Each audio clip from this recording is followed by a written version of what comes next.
Welcome to the Safety First podcast. I'm Jason. I'm Abby, and we're from Proud to be Safe. Together with the team at WSHAsia, this podcast will be the platform where stories are shared, including safety tips and advice you can use in the workplace.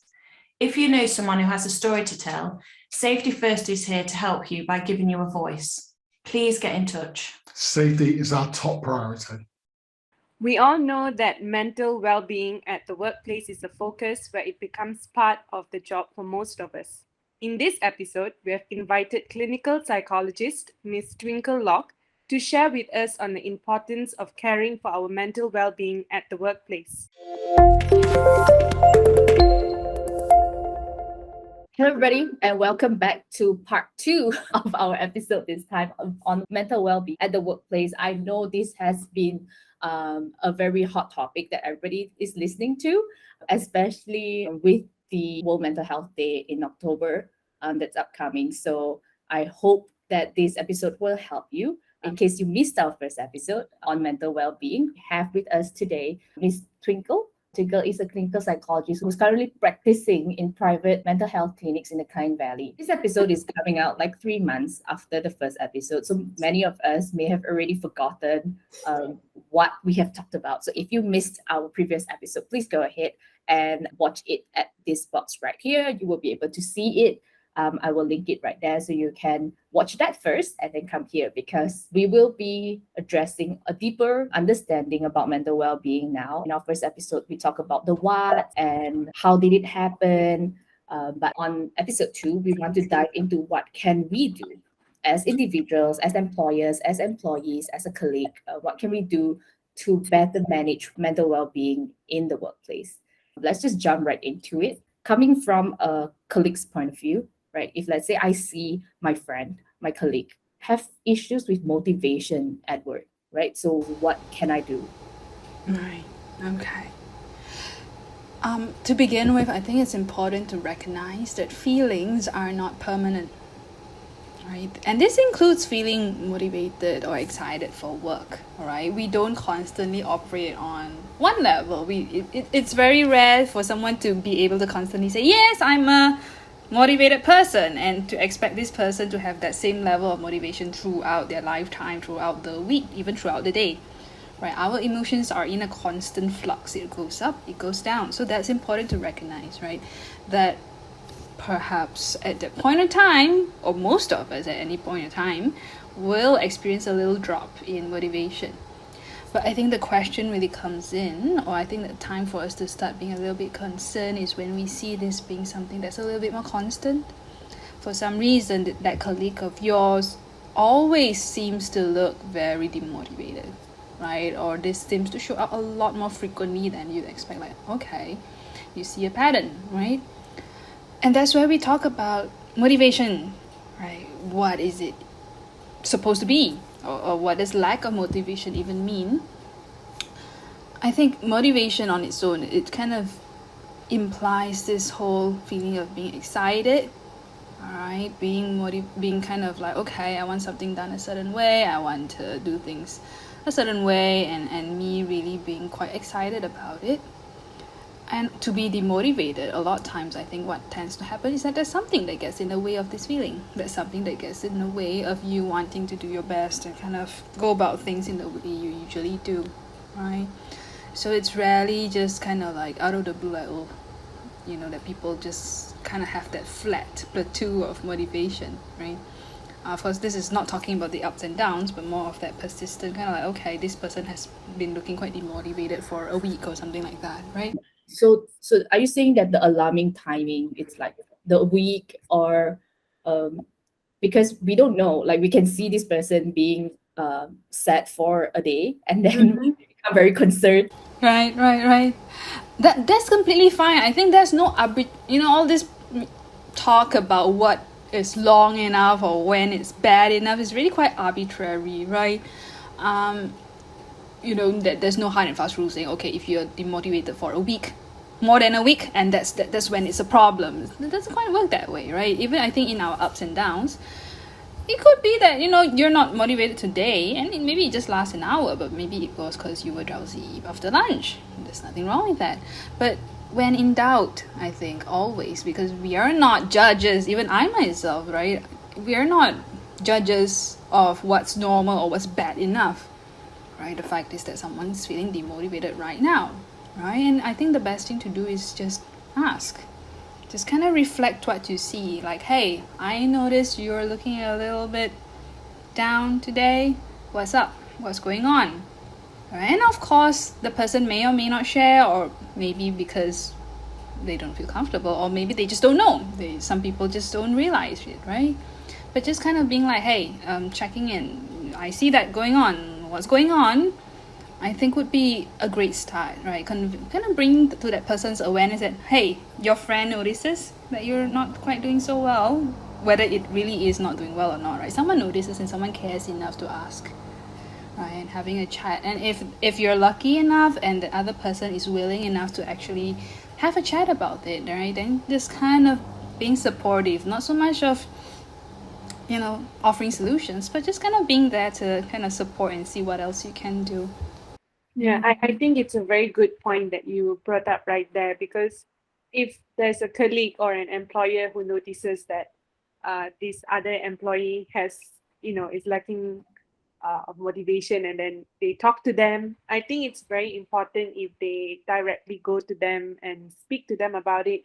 Whether they share it or not, it's up to them. But the thought that will run in the particular employee's head is like, someone actually cares for me. And I think that's a very good thing to even start with.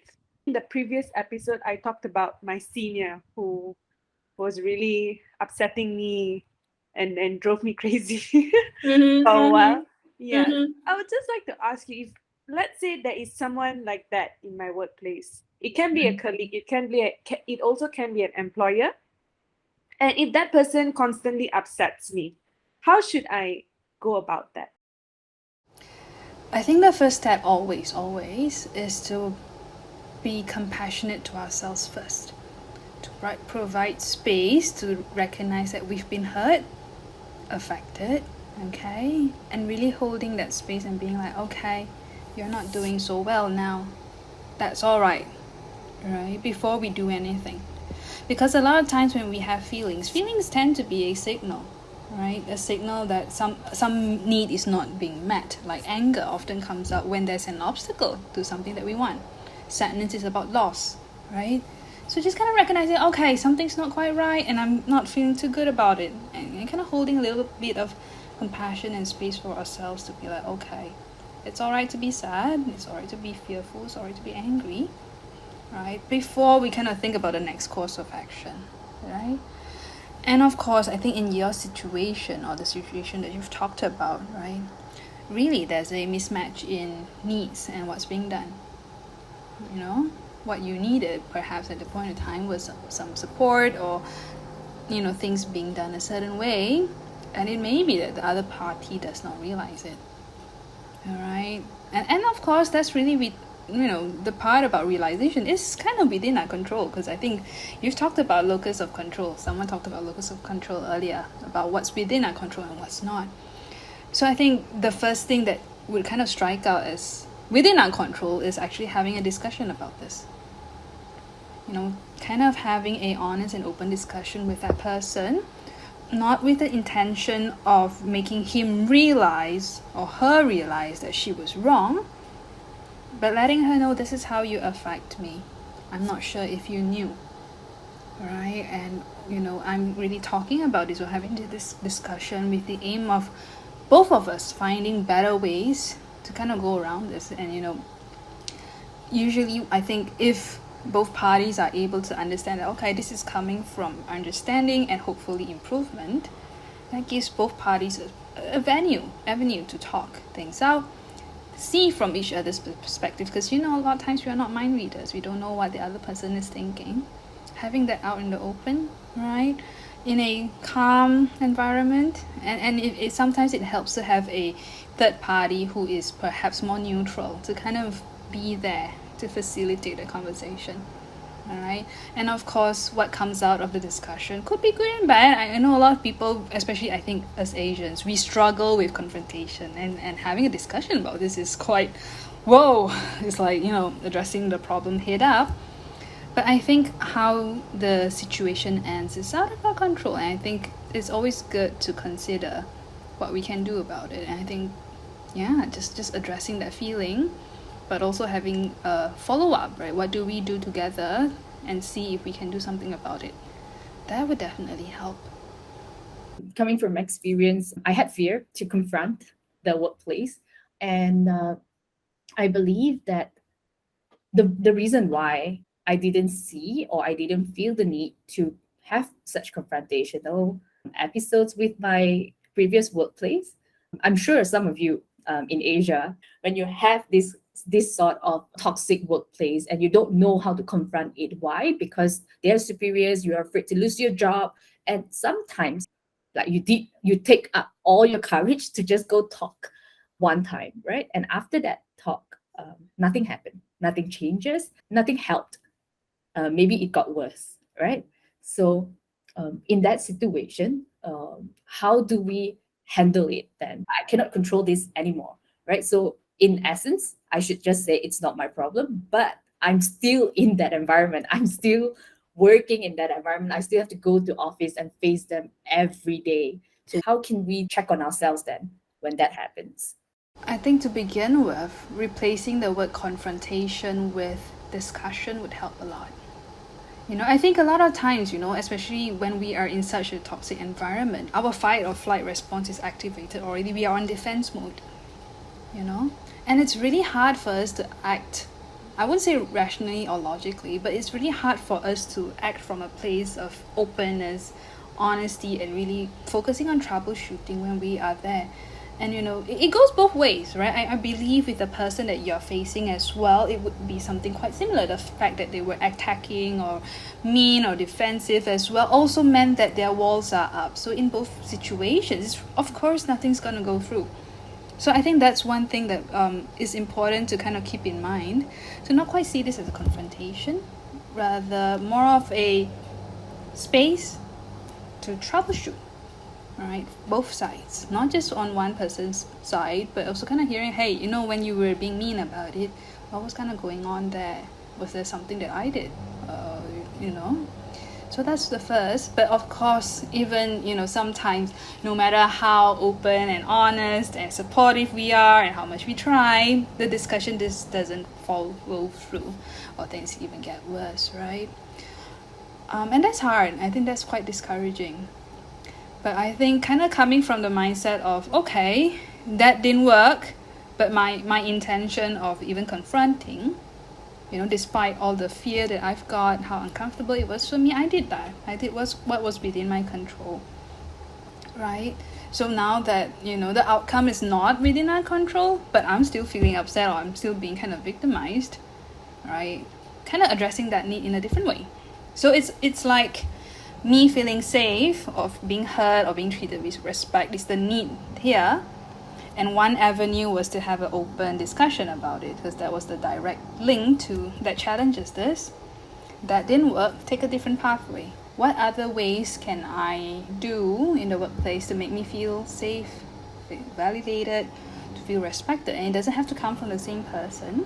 A lot of times when we think about problem solving, it's like get rid of the problem, right? And it doesn't have to be that way. At the end of it, it's all about needs, right? So if this person is still the way it is and you feel disrespected and you feel quite down about it, spend more time with somebody that makes you feel respected and makes you feel validated, right? And it doesn't have to be that this person, the one that bothers you, has to stop doing what they do for you to still feel like, what work I do is worthwhile, right? And I'm deserving of respect. Right, those needs can be also obtained in other ways. Of course, not as satisfactory as if that person stops doing what he does, but that would also help, I believe.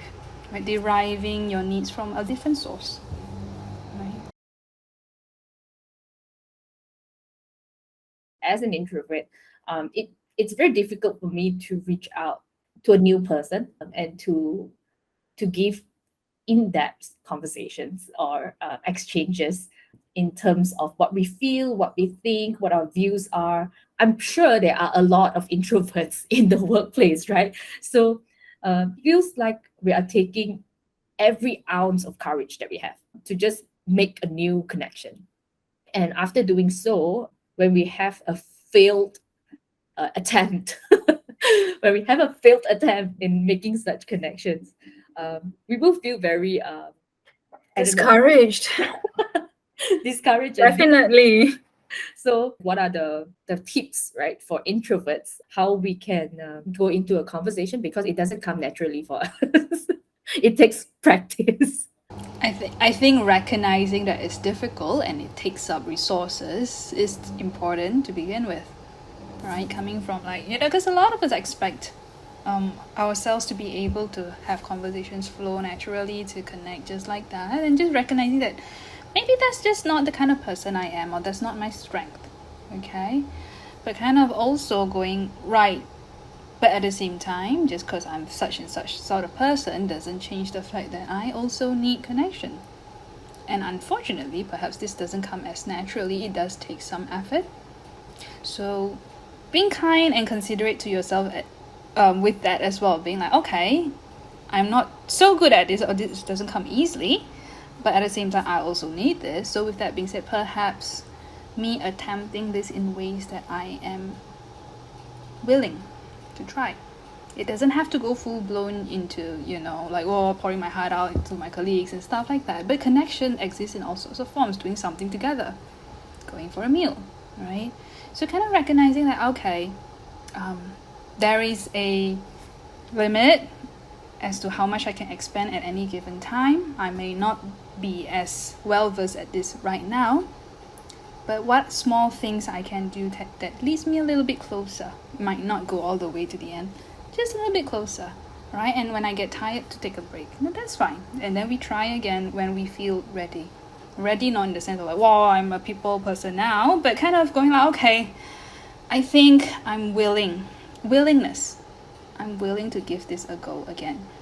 And kind of course, being selective perhaps with the time, place, and person, because you don't have a lot of capacity to begin with. So being like, okay, who I might not have somebody I'm entirely comfortable with, who is the closest to comfort that I can identify here? How much am I willing to expend here? So maybe not spend a whole day together, but a lunch date, right? It's an hour. Maybe that's within the limits of what I feel willing to try. And kind of going there, not necessarily having expectation, we need to open up and I need to be there for her, but kind of like, okay, what I'm capable of now, or what I'm willing to give right now is small talk, knowing more about each other, not necessarily like deep stuff, and just kind of working away from there. Everything's about practice, even socializing, right? So awareness of your own limits, resources, but also being willing to slowly build on that. Yeah. And I like how you talked about that, because I myself I'm an introvert. And whenever I want to talk to someone, let's say even if I'm talking to Amanda, I will play that scenario in my head at least 10 times, saying that, okay, this is my exact line. This is what I'm going to tell Amanda. So when I go to her, I'm like, Amanda, this is, yeah. So I really understand what Amanda is saying, because it doesn't come naturally for us. Sometimes especially when we're at work, we are told to do things that are very different to what we usually do. Like, for example, speak to clients. That those are new people, and that is something that we encounter every time. It's like a new situation, and we have to learn the whole scenario in our head again. At least 10 times. So we have covered a lot about from the employee's point of view, from a staff, from a colleague's point of view, right? So if let's say I'm stepping in as an employer, so I see that my employees are, or one of my employees feeling down for some time now. Right. And what is the best time that I should step in? I know there are no fixed rules in the timelines, right? That when we should intervene, right, as an employer. But I think sometimes it may already lead to a mental health crisis or mental well-being crisis, and I'm not too sure as an employer, how do I go about looking at this and how we can make this better for an employee. Right. I think again, now is always the best time. Right. And again, I think the whole principle about, when's a good time for me to check in applies, right? I think being proactive is the word, right? Not just waiting for a crisis where, someone's breaking down and crying in the toilet or kind of taking long leaves.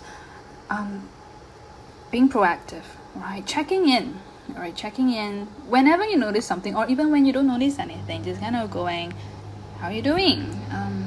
How have things been? And genuine curiosity, right? Not kind of stepping in this to kind of like, okay, are you well or not well? Well, okay, bye. Right? Really being curious, right? Curious about how you're doing. I think that comes very naturally for you, Twinkle, because when I came on to ask you to join us for this episode, right? I literally out of the blue just went to text Twinkle and, hey, you got time? Then her reply was, hey, what's up? You okay? Like, her immediate response was to check in whether I'm okay or not, because it's just very natural to Twinkle, right? To come forth and people usually look for me like this when they have issues. Yeah, it's been a bit of a default at this point. I think after practicing, I wasn't such a person to begin with, but again, it took practice, and now it's a habit, right? But yeah, I think, no harm done asking. No, never any harm. And I think a lot of times, what stops people, not just employees, but people from asking is this whole what if I open a can of boxes I cannot close? What if someone brings a problem so big or so complex, or I just don't know how to handle it? What if someone tells me I was abused? What am I supposed to do about it? And I think that stops a lot of people from asking, being scared of what they hear and not knowing what to do about it. And this is where I think it's important for us to kind of reconfigure how we see this. This is not about saving somebody, but having the space to talk about it already takes away some of that need for the body or the mind or the feet for your emotions to kind of come out. Because essentially why we express feelings, consciously or not, is to have a message put across, to convey something. Right? And it's not really entirely just about solving, but to convey that, hey, I'm hurt, hey, I'm not well, right? And this is not something that, of course, people kind of think oh, do I want to be angry or not? Do I want to show people I'm angry or not? It just comes out, it's natural, right? So I think as employers, really keeping that in mind, although it's stressful, right? Some people might really come to you and say something like, I'm being abused at home, and that's terrifying. But knowing that our role here is not to save them, not to solve problems, but to have space, a safe space for them to be heard. And that might not solve problems, but that will be a world of a difference for someone who's going through a hard time, right? So the two key takeaways, I guess, is just being proactive, and the aim being support in a safe space, not solving problems. That's not what we're here for. Yeah. So Twinkle, in regards to what you just said, you talked about the distress, you talked about many types of poor mental well-being. I just want to know, what will happen if these people do not reach out to a psychologist or to reach out for therapy or reach out to anyone, for the matter of fact, for help? Will they actually go crazy? This is, I think, a good time to talk about what crazy is. Yeah. And a lot of people, I think, when you say crazy, you have this image of this person running naked in the streets, that sort of thing. Losing touch with reality. Obviously, that is a possibility. I wouldn't say that it's never going to happen, right? But I think even before that, right, this is really about the fact that someone is suffering. And I think this is something everyone can observe. When you're not feeling good, it affects everything in life, right? So a lot of ways where, not receiving help will kind of manifest. Could be, I think like we mentioned in the first part, physical illnesses or ailments, right? Of course, also not being able to function, right? Burnout, depression, and all that things, right? crazy, or what we call losing touch with reality, is a possibility, but it's not the only one. And even with that being said, you don't have to wait for things to get there to offer help, right? Whenever you notice something's not quite right, that's the best time to step in, right? Whether it seems significant or not. Yeah. Oh, okay. Right. I think changing how our mindsets on how we see problems, right? Problems being like, yeah, it's just a minor flu, I don't have to see the doctor. But more of like, okay, the fact that this is happening, always worthwhile to give it a check. You kept mentioning the word safe, like, and a company is a safe space, it's a safe environment. I just want to ask you, what can organizations now, not just as an employer, what can organizations or companies do to help employees who are facing these issues in order to create supportive culture among them? Right. One major thing that I can think about is having a open door policy. Right, and being quite direct about it. I think a lot of us are a bit shy, and I see this in my own workplace sometimes as well, previous workplaces, where it's like perhaps the employer does genuinely care about an employee, but that somehow doesn't get conveyed, right? So kind of being really open about this. And it's effortful, and again, it might go against our nature, but kind of being quite upfront about we care about you, right? And the most obvious way to kind of go about it is having open door policies about feedback, right? And feedback doesn't have to be about a specific thing, it can be really general, right? And really putting effort in addressing those feedback. It doesn't mean kind of giving in to whatever your employee is saying. If your employee is saying like we want longer lunchtime, and you can't necessarily kind of giving into that, but hearing the need behind it. I hear that you feel lunchtime is not enough. How does that affect you? Being curious, like how does that affect you? Is it that you don't have enough time to rest? You feel tired? That says something about workload. What can we do that is within our means to help you? Doesn't necessarily have to go exactly the way you say, but genuine interest in hearing and helping, even if not directly. All right, and of course, the opposite of safe is danger. And the biggest danger when it comes to mental well-being is being dismissed. This can happen in many ways, I think, and we do it. I mean, even myself, right? I also find myself doing it because it's natural, right? When someone comes in with a problem, going into advice mode. If you think about your own parents, like I have this problem also, I think with older relatives, like this good intentions, right? When we advise, obviously we want to help, but the one on the receiving end, you should do this, because if I were you, I did this and it worked for me and it was like that and my story was like that. The feelings don't get hurt, right, of the person who's just trying to reach out, right? So that would be the opposite of a supportive or safe environment, all right? So space, creating that sort of space, culture where things can be talked about, that we do take what you say seriously, even if we might not be able to solve it, but we do care. And we will do whatever we can within our power, within our limits, to make things a little bit better for you. And I think it's important to put a disclaimer that it's not that advising or sharing tips aren't good, but I think keeping in mind that the priority is always to encourage them to share. And of course, the part about sharing what works for you can always come at the end.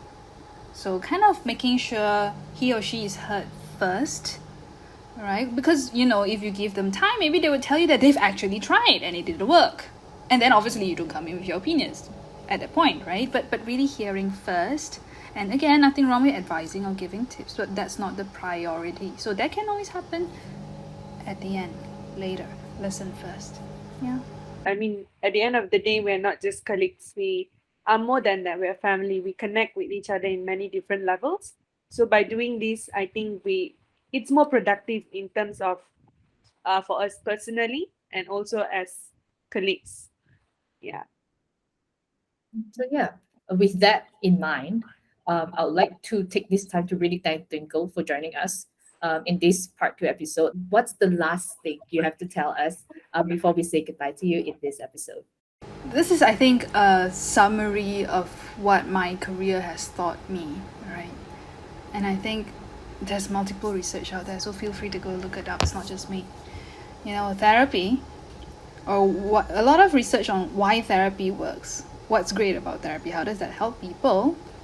It's not really about what sort of things goes on in the session, what the therapists say, what advices come out of it, whether there was some amazing brainstorming session, but connection, empathy, listening. So I think that's why a big chunk of, I think, what I've been trying to convey in the 2 segments would really be about this, because at the end of the day, I definitely don't solve people's problems. But by virtue, I think us humans, right, just having someone care, listen, right, is already a big step ahead.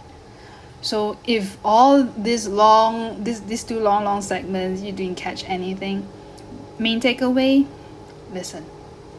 Not just to the people around you, to your own body, your own minds, and your own hearts, right? And that's the best thing we can do for anybody out there.